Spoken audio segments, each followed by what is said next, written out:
오늘 예배에 참석하신 여러분의 삶과 가정, 또 여러분들의 자녀들의 삶이 하나님 안에서 행복한 삶이기를 축복합니다. 이 행복이라는 단어를 국어사전에 찾아봤더니 이렇게 기록되어 있더라고요. 삶에서 기쁨과 즐거움을 그리고 만족을 느끼는 것, 이것이 바로 행복이랍니다. 기쁨과 즐거움과 만족을 느끼며 살아가는 삶, 이게 바로 행복한 삶이라는 것이지요. 사람들은 이 행복을 꿈꿉니다. 기쁨의 삶을 꿈꾸고 즐거움의 삶을 꿈꾸고 만족의 삶을 꿈꾸지요. 그래서 어떻게든 이것을 행복을 추구하려고 많은 노력을 합니다. 그래서 환경이 바뀌면 좀 행복하지 않을까? 그래서 좀 더 나은 삶을 살 수 있지 않을까? 이런 생각도 합니다. 그리고 조금만 더 지나면 이 불행한 삶이 끝나고 곧 행복한 삶이 오겠지라고 하는 그런 기대감도 갖습니다. 그러나 우리가 분명히 알아야 할 것은 행복은 멀리 있는 게 아닙니다. 행복은 지금 우리의 삶 가운데 있습니다.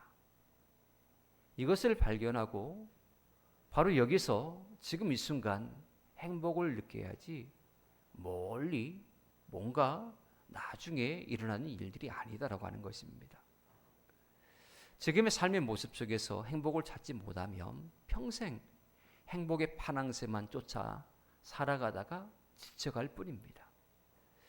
어렸을 때에 네잎 클로바에 꽂혀가지고 그것을 한참 찾아서 책 속에 꽂아 놓기도 하고 코팅해가지고 책 속에 넣어놓기도 하고 그랬던 적이 있습니다.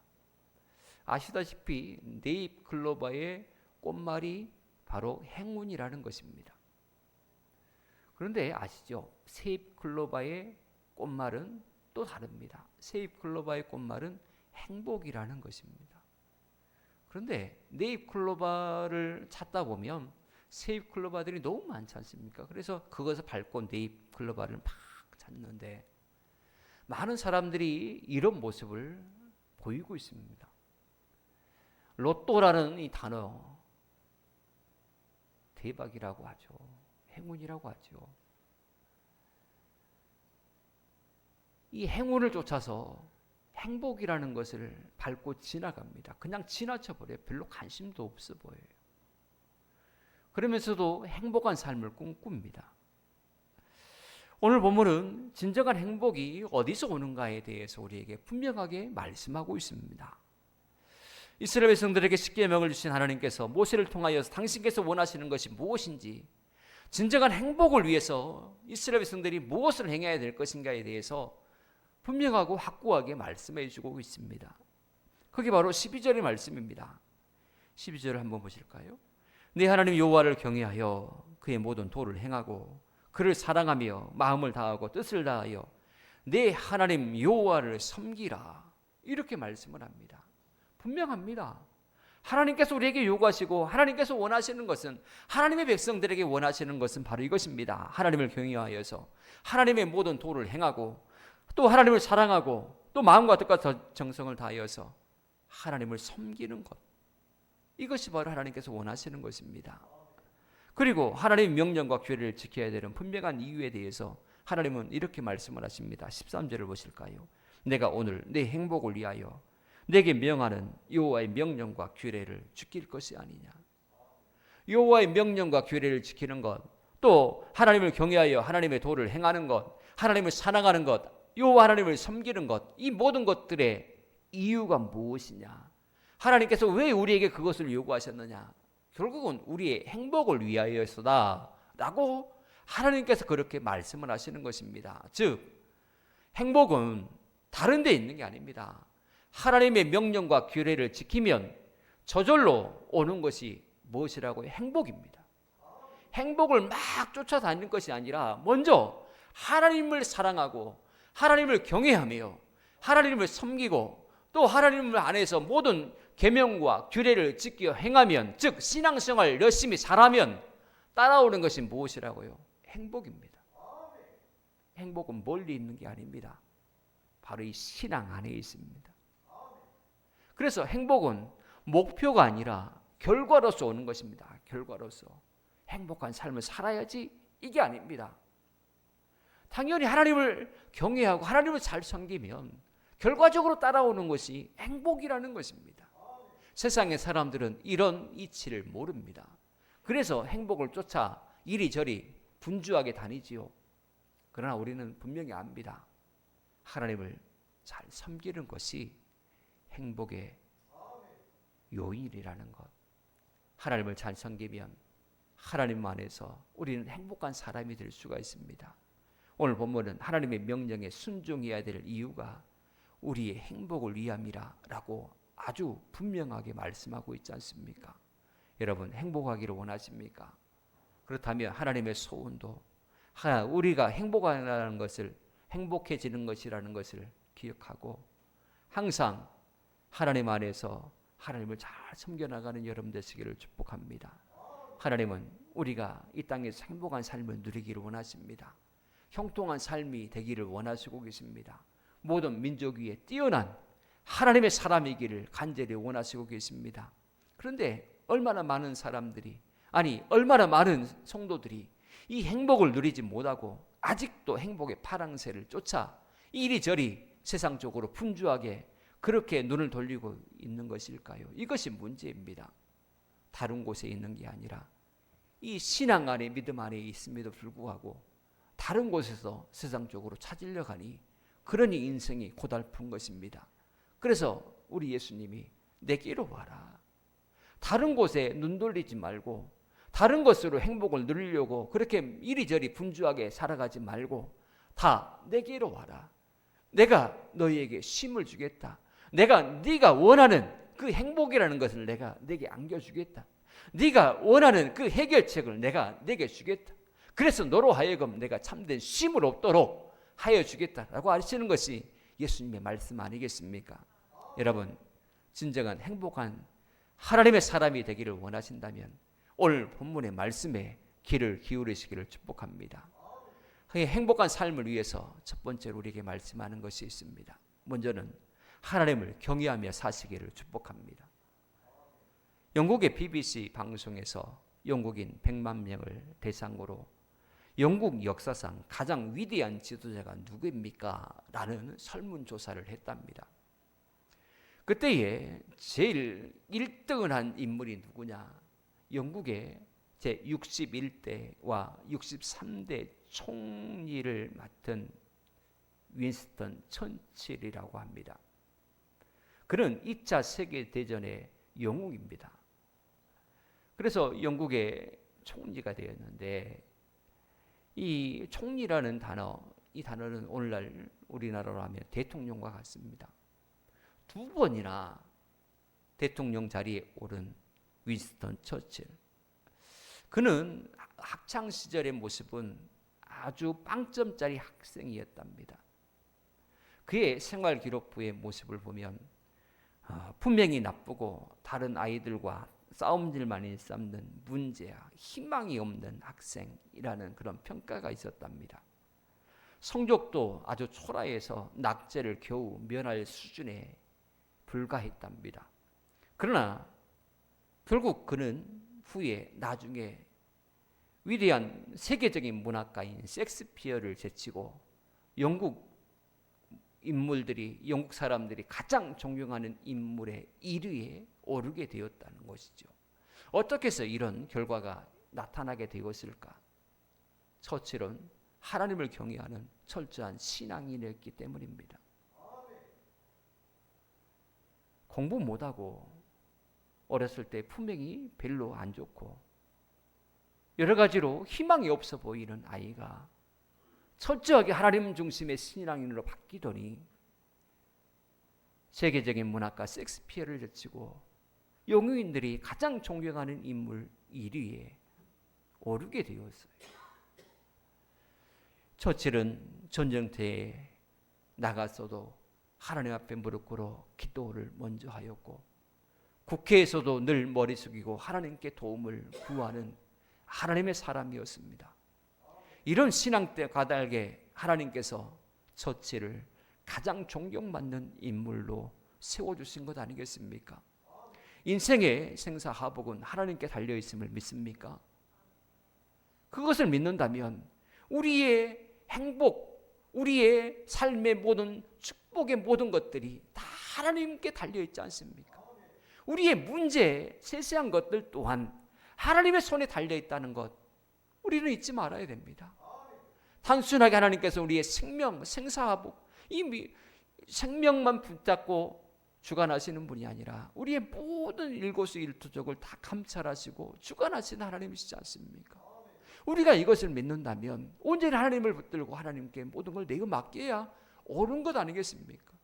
암과 삶이 동떨어져 있으니 삶이 피곤한 것 아니겠습니까? 신앙이 자꾸 복잡해지고 기쁨이 사라져버린 것 아니겠습니까? 왜 신앙생활하면서 왜 낙심하고 왜 시험됩니까? 왜 신앙생활이 어렵다고 그렇게 불평하고 입이 쭉 남아있는 것일까요? 이 문제가 틀어져 있기 때문 아니겠습니까? 하나님을 섬기고 하나님께 예배하는데 하나님의 집 안에 있는데 왜 기쁨이 사라져버리는가? 왜 교회 안에 자꾸 사람의 소리만 들려지는가?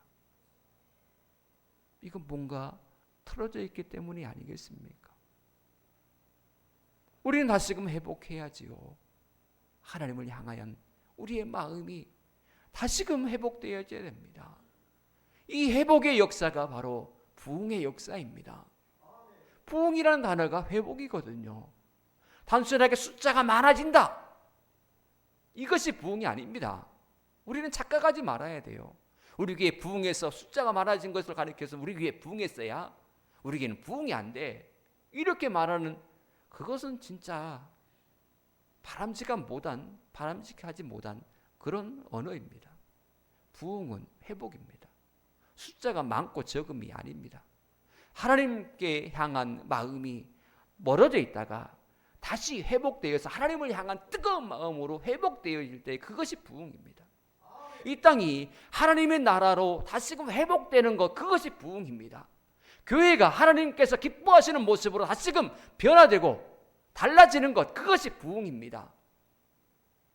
가정이 하나님을 경외하는 가정으로 바뀌어지는 것, 그것이 부흥입니다. 하나님은 그 부흥을 우리에게 요구하고 계십니다. 그러므로 하나님의 백성된 우리는 이런 하나님께서 원하시고 기뻐하시는 영적 부흥을 꿈꿔야 됩니다. 숫자가 많고 적음, 그 하나님이 그렇게 많이 신경 쓰실까요? 아니에요. 하나님은 먼저 우리의 마음이 변화되고 하나님께 온전히 집중하고 달라질 것을 먼저 요구하고 계십니다. 우리의 심령의 부흥의 역사를 먼저 일으키기를 원하시고 계십니다. 작은 불꽃 하나가 큰 불을 일으킵니다. 그런데 그 작은 불꽃이 없어져 버렸어요. 다 꺼져 버렸어요. 그런데 무슨 부흥을 꿈꾸겠습니까? 작은 불꽃 하나부터 시작되는 것입니다. 한 사람의 마음에 부흥의 역사가 일어날 때에 점점 확산되어서 모두가 다 영적 부흥의 역사, 심령의 부흥의 역사가 일어나므로 큰 불을 일으켜 어둠 속에서 헤매고 있는 이들이 그 불을 보고 오는 것이지요. 이것이 부흥의 역사의 과정입니다. 그러므로 우리는 하나님을 향한 그 마음이 다시금 불타오르도록 우리의 마음을 다시금 갈아엎어야 된다는 것이지요. 행복한 여성을 살기를 원하신다면 하나님을 향한 여러분들의 마음이 더 뜨거워지고 하나님을 경외하는 신앙으로 변모되시기를 축복합니다. 하나님은 우리가 함부로 대할 수 없는 분이십니다. 두렵고 떨림으로 섬겨야 되는 그런 대상입니다. 하나님은 지금 우리와 함께하고 계십니다. 우리가 진짜 하나님께 사랑받을 만한 자격이 하나도 없고 은혜 받을 만한 자격이 하나도 없음에도 불구하고 여전히 우리를 용납해 주시고 여전히 우리에게 기대를 가지시고 우리에게 은혜 베푸시는, 사랑 베푸시는 고마우신 아버지십니다. 그 하나님을 믿음으로 잘 섬겨 나가시기를 축복합니다. 오늘 12절은 이렇게 말씀합니다. 그의 모든 도를 행하라라고 말입니다. 하나님을 경외하며 살고자 결단하는 우리에게 그의 모든 도를 행하라 라고 말씀을 하십니다. 여기서 도라는 것은 아시다시피 하나님의 말씀을 의미합니다. 하나님의 모든 말씀에 순종하라라고 하는 것이지요. 내 마음에 맞는 부분만 순종할 것이 아닙니다. 내 형편에 맞춰서 순종하고 순종하지 않고 내가 스스로 결정권자가 되어서 그렇게 말씀을 갈라내는 것도 아닙니다. 하나님의 말씀에 우리의 생각을 맞추고 하나님의 말씀에 우리의 행동을 맞추고 하나님의 말씀에 우리의 삶의 전체를 맞춰 나가는 삶, 그런 삶을 하나님은 우리에게 요구하고 계십니다. 사실 우리가 이렇게 살기가 어렵지요. 그렇게 살아야 된다는 것은 너무나 잘 압니다. 하나님의 말씀에 내 생각을 맞추고 내 뜻을 맞추고 내 삶을 맞춰 나가서 하나님과 함께 동행하며 하나님의 발자취를, 예수 그리스도의 발자취를, 성령의 인도하심을 그대로 받으며 살아가야 된다는 것은 우리가 이제 압니다. 그러나 삶 속에서 그것을 적용하기가 너무나 어렵습니다. 그래서 자꾸 비틀거리기도 하고 넘어지기도 하고, 그래서 너무 도저히 내가 행할 수 없는 높은 목표처럼 보여서 이건 내가 도저히 몸부림쳐도 나는 할 수가 없겠다 라고 하는 그런 생각에 그냥 하지 말아버릴까? 신앙생활하면 기쁘고 평강이 있고 그러해야 되는데 자꾸 이 말씀을 지켜야 된다라고 하는 그런 압박감 때문에, 자꾸 내가 실패하는 것 때문에 나는 힘들어서 못하겠다, 부담돼서 그렇게 말하는 이들도 많이 있습니다. 그러나 우리는 그렇게 말씀대로 살지 못하는 존재이기 때문에 하나님의 성령님의 도우심이 필요한 존재입니다. 성령님은 보혜사로 우리에게 오셨지요. 왜 오셨는지 아십니까? 우리가 말씀대로 살지 못하기 때문에 우리를 도와주시기 위해서, 살지 못하여 낙심한 우리를 위로하여 주시기 위해서 우리에게 오신 것입니다. 우리는 분명히 아셔야 돼요. 하나님이 예수께서 성령을 보내신 것은 단순하게 능력 주시기 위해서, 물론 그렇죠. 능력 주시기 위해서 오셨지요. 그러나 성령님의 이름이 보혜사라는 것을 잊지 마시길 바랍니다. 우리가 말씀대로 살지 못하는 존재이기에 우리를 도와주시고 말씀대로 살도록 도와주시고 능력 주시고, 낙심해 있는 우리를 위로하여서 다시금 일어서서 하나님의 일들을 감당하며 하나님의 말씀대로 살라고 그 말씀의 궤도에 서게 하시기 위해서 성령님은 지금도 우리의 마음속에서 우리를 감화 감동하고 있다는 사실을 믿으시기를 축복합니다. 여러분, 하나님의 말씀에 우리의 생각을 맞추고 하나님의 뜻에 맞춘 이런 삶이야말로 행복한 삶의 비결입니다. 여러분, 행복의 시작이 여호와를 경외하는 것에 있다는 것 잊지 마시길 바랍니다. 반대로 말씀드리면 불행의 시작은 무엇입니까? 여호와의 말씀에서 벗어나는 것에 불행의 시작점이 있습니다. 하나님의 말씀에서 벗어나면 불행이 올 수밖에 없지요. 아담과 하와가 누렸던 에덴의 행복이 깨진 이유가 무엇입니까? 말씀에서 벗어났기 때문 아니겠습니까? 그토록 행복하고 그토록 부족함이 없고 만족감을 느끼며 기쁨의 삶을 살아가던 에덴 동산의 행복, 그 행복이 깨어져 버린 분명한 이유가 하나님의 말씀에서 벗어났기 때문이었습니다. 그래서 그들에게 죽음이 맞고 수고와 슬픔이 온 것입니다. 사단은 하나님의 말씀에서 벗어나면 순종하며 고민할 때보다 더 행복할 것이다, 이렇게 속삭입니다. 그러나 그것은 행복을 방해하는 사단의 계략일 뿐입니다. 사단은 목표가 하나님의 백성들을 죽이고 멸망시키는 것이, 이게 사단의 목적입니다. 아담과 하와를 미혹했던 사단의 전략은 지금도 변함없이 우리에게 적용되고 있어야 돼. 그러므로 우리는 이 사실을 분명히 알고 하나님의 말씀 안에 거하려고 몸부림쳐야 됩니다. 하나님은 하나님의 말씀에 순종하며 하나님을 경외하는 사람들에게 행복을 반드시 주십니다. 더없이 사랑하시며 반드시 축복하여 주십니다. 이것이 우리가 행복해지는 첫 번째 비결임을 기억하시고 오늘 이 자리에 참석한 여러분 모두가 행복한 사람, 축복의 사람이 되어지기를 축복합니다. 그리고 두 번째로 하나님을 사랑하며 사시기를 축복합니다. 무엇을 사랑하느냐에 따라서 사람의 가치가 분명히 달라지게 되거든요. 가치만이 아니라 그 사람의 행복과 불행도 나눠지게 됩니다. 하나님을 사랑하면 하나님의 넘치는 사랑을 받아서 금세에도 행복한 삶을 누리고 내세에도 큰 상급을 받게 됩니다. 그러나 육체의 욕망을 쫓아서 세상을 사랑하면 하나님의 진노로 인하여서 불행의 늪에 빠질 뿐더러 훗날에 영원히 꺼지지 않는 불못에 던져지게 될 것입니다.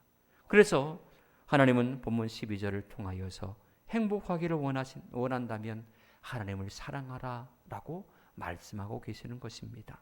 여러분, 사랑하면 행복합니다. 우리가 사랑을 해봤지 않습니까? 누군가를 사랑하고 누군가를 마음에 두었을 때에 생각만 해도 기쁘고 떨리고 행복한 것처럼 하나님을 사랑하는 사람은 하나님을 생각하기만 하여도 가슴이 떨리고 너무나 행복한 것입니다. 행복한 삶을 위한 두 번째 비결은 하나님을 사랑하는 것에 있습니다. 그리고 마지막으로 하나님을 섬기며 사시기를 축복합니다. 이게 행복의 세 번째 비결입니다. 섬기는 인생은 행복합니다. 하나님께서는 행복한 삶을 위하여 마음을 다하고 뜻을 다하여 내 하나님 여호와를 섬기라 이렇게 말씀을 합니다. 섬긴다라고 하는 것은 사랑의 외적인 표현입니다. 사랑이 없으면 섬김이 일어날 수가 없기 때문입니다. 간혹 하나님을 사랑한다라고 하는 말은 그렇게 말하는 사람들이 사랑의 외적 표현으로서의 섬김을 외면하는 모습을 볼 때가 있습니다. 나는 하나님을 사랑합니다 라고 고백하지만 섬김의 자리에 함께 하려고 하지 않는 사람들이 있어요. 엄밀히 말하면 사랑한다면서도 섬기지 않는 사람은 그 말이 거짓이다 라고 하는 것입니다. 여러분, 주님의 말씀처럼 교만한 자는 섬김을 받으려 하지만 겸손한 자는 섬기려고 한다라는 사실을 우리는 알아야 됩니다. 하나님께서는 겸손한 사람에게 은혜를 더하시는 것처럼 마음을 다하고 성품을 다하여 하나님을 섬기며 사는 사람은 하나님의 은혜로 행복한 삶을 반드시 살게 되리라 믿습니다.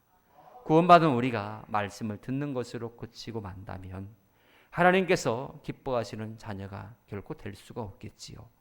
교회만 다닌다고 행복해지는 것이 아닙니다. 하나님을 만나야지요. 어떻게 만나냐? 인격적으로 만나야 됩니다. 그래야 신앙생활이 기쁘고 행복한 것입니다. 세상을 다 주어도 바꿀 수 없는 행복, 그 행복으로 인한 예수보다 더 귀한 것은 없다라고 고백하고 찬송하는 삶, 이것은 바로 예수님을 인격적으로 만나고 그 인격적으로 만난 그 체험 가운데 주님을 사랑하는 그 사람은 바로 이런 행복을 누릴 수가 있다라고 하는 것이죠. 여러분, 우리의 생사화복을 주관하시는 하나님을 두렵고 떨리는 마음으로 경외하며 사시기를 바랍니다.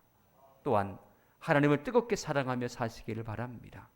더 나아가 하나님의 뜻과 또 하나님의 그 마음에 합한 삶, 마음과 뜻과 성품을 다하여 하나님과 이웃을 섬기는 삶을 살아가시기를 바랍니다.